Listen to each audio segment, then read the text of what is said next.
So guys, may adlaw mo kani akong biyahe sa unang adlaw sa Oktubre. Mag-deliver daw ko og produkto sa personal collection. Yan dapita medyo naulanan ko tungod kay naapitin ko sa oras gikan pa ko sa Dipolog. Pag abot ka na medyo na tambay ko aning isa ka purok ni balik na ganito kay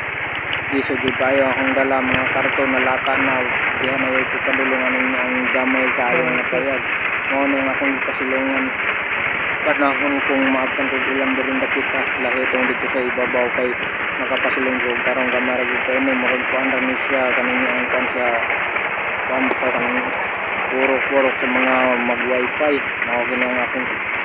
ay hintang kong kuan panahon sa akong pag-deliver maulanan ko gikan sa balay panahon sa pabuntagon medyo bugnaw pa pag uli magabinan na tungod sa aning kusog kayo nga mga ulan dili matagan ng mga dagan sa panahon